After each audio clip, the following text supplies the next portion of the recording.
Hi there, this is Love Johar. Thank you so much for tuning into this video and thank you so much for watching this channel.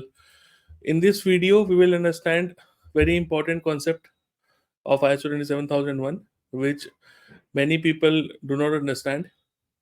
This is the first time I am creating this video. How to measure the effectiveness of your ISMS implementation. Okay, very important concept. We will discuss different topics. We will discuss different examples.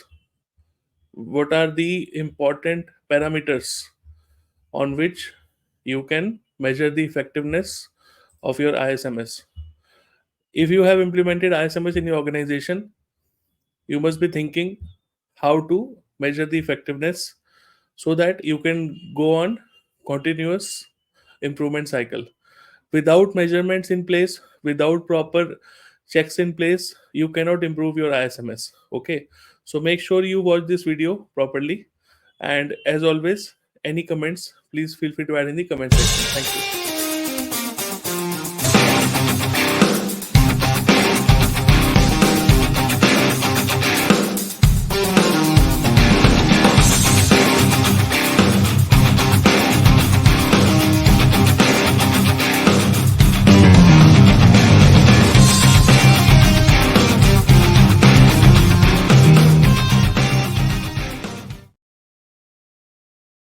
So someone can ask you in an interview, if you have implemented ISMS, how do you assess the effectiveness of your ISMS?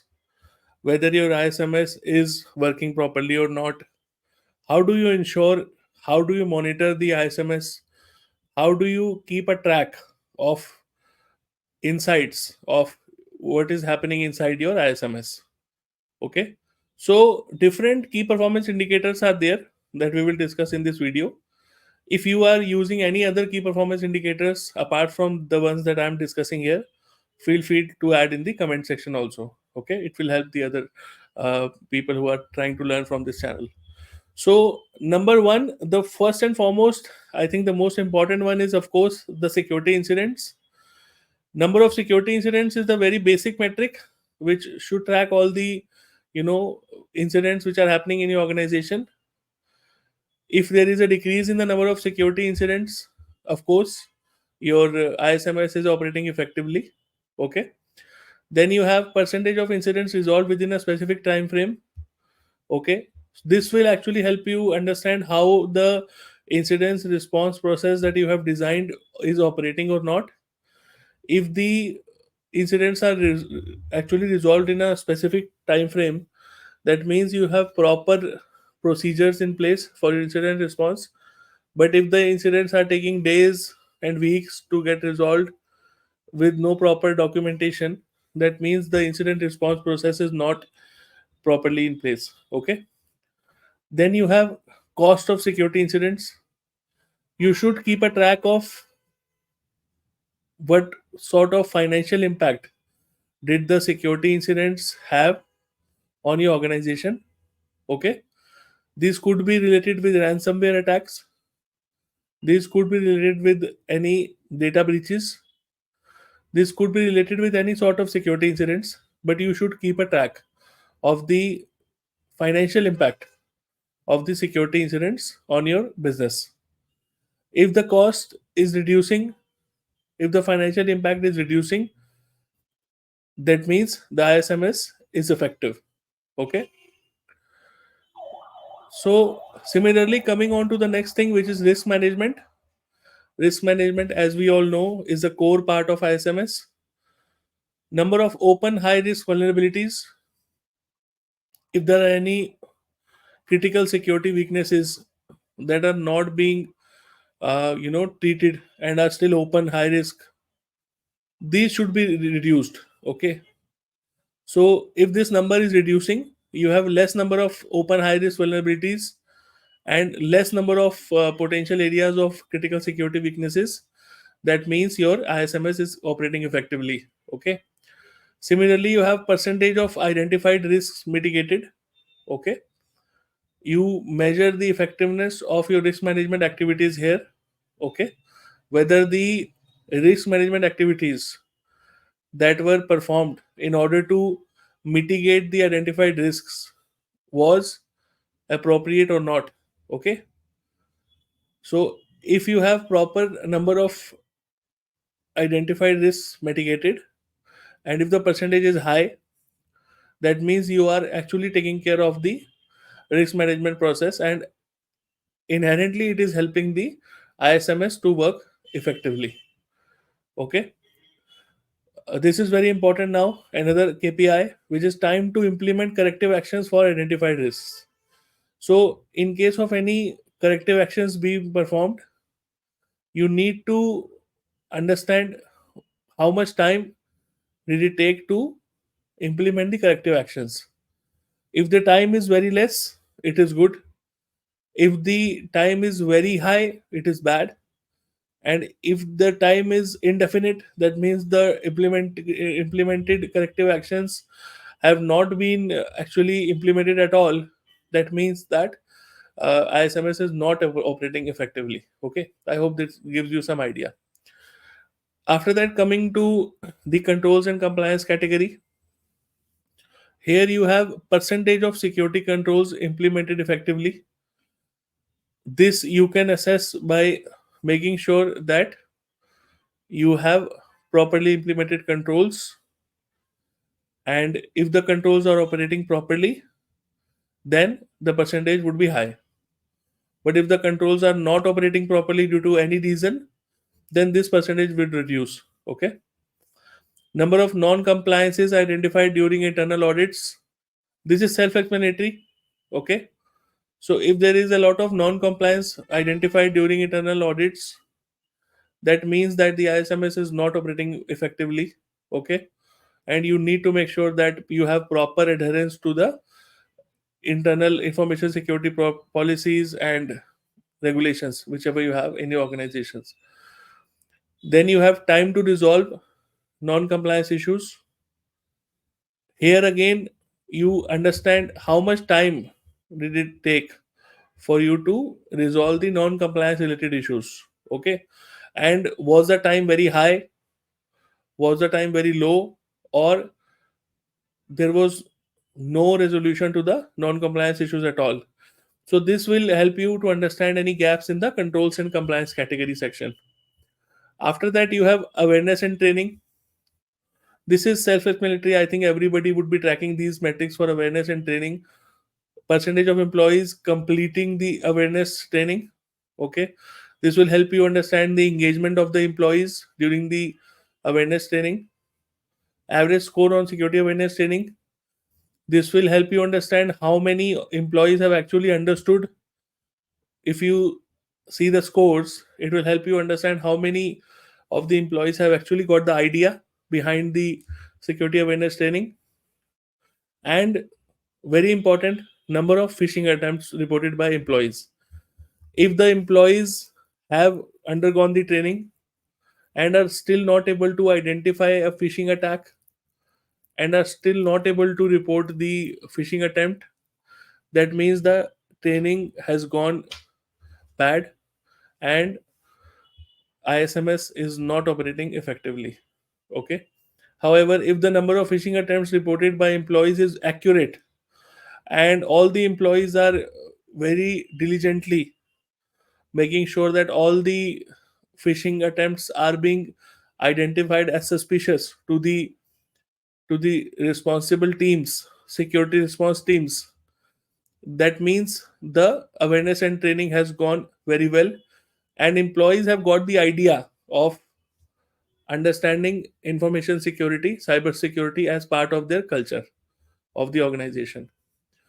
Business continuity and recovery is very important. Time to restore critical systems after an outage. Here you need to assess the effectiveness of your disaster recovery plan. Okay, so let's say there was a disaster and it took you 5 days or let's say 1 week to restore critical systems after the disaster. So here you can assess how much time it should have taken and how much time it has actually taken. Okay, then you have cost of downtime due to security incidents.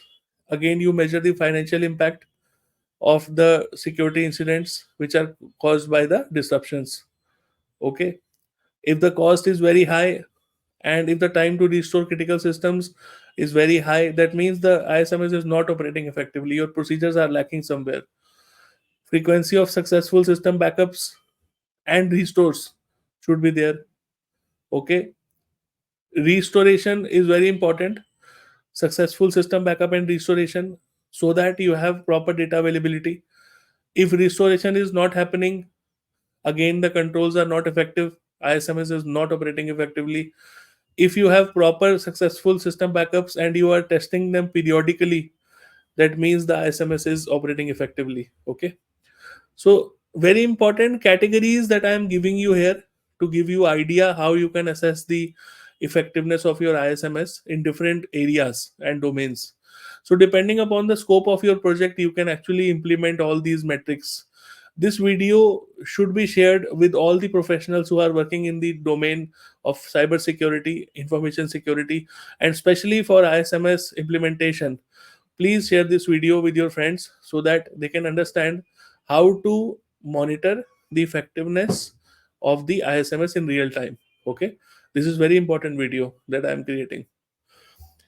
And now coming to security operations, mean time to detect. How much time does it take to identify a security incident? If the time is very high, that means it is an issue. Mean time to respond. How much time does it take to respond to a security incident? Again, if this is very high, it is not good. Mean time to resolve. Again, how much time does it take to resolve a security incident? If it is very high, then again it is a problem. So all these KPIs will help you gauge the effectiveness of ISMS in your company. User access management, percentage of privileged user accounts with strong passwords, whether the privileged user accounts are having strong passwords or not. If not, then it is an issue. Number of inactive user accounts, how many user accounts which are not in use are inactive and actually disabled in the active directory. If there are many inactive user accounts, then it is good. But if the number of user accounts which are inactive is less as compared to the levers, then it is bad. Percentage of privileged access requests denied due to policy violations. Again, this is adherence to access control policies, so that nobody can have privileged access, and the escalation is actually denied due to policy violations. These should also be tracked so that you understand why there is privileged access request happening, and this number should be also kept low. Okay, then you have patch management. Patch management is percentage of critical vulnerabilities patched within a specific time frame. Okay, so here you track how many vulnerabilities were patched and at what time frame in the organization. Number of systems with outstanding patches, how many systems were there that were not patched properly, okay, or had pending patches to be installed. This number should be very less, and this will help you understand where is your ISMS going. Then you have application security, number of security vulnerabilities identified in code reviews, very important. If you are able to effectively review the code review process and you find out potential vulnerabilities in the applications, it is very good.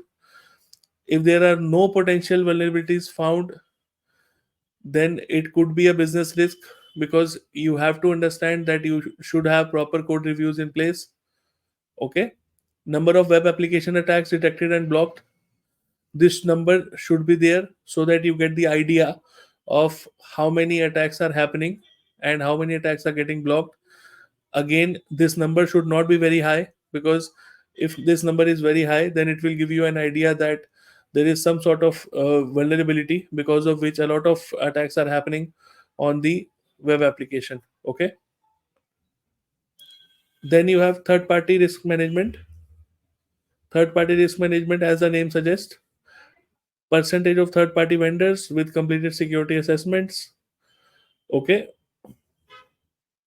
if your vendors have completed your security assessments, then you need to track that percentage. And number of identified security risks from third party vendors, you need to make a track of how many potential security incidents have come from your third party vendors. So these numbers again should be very low. Okay, so I hope this gives you a very good starting point in terms of tracking the effectiveness of your ISMS. And anybody as a fresher who is trying to implement ISO 27001 for the first time, or anybody who is a seasoned professional who is maintaining the ISMS for an organization for last 10 years, should also relate to the KPIs being mentioned here. So feel free to watch this video multiple times so that you can get the complete understanding. There is a lot of stuff that I have covered here, but my humble request would be to share the video with this community so that we can help the community grow, especially for people who are implementing ISO 27001. This will be a great help to them. Thank you so much for watching.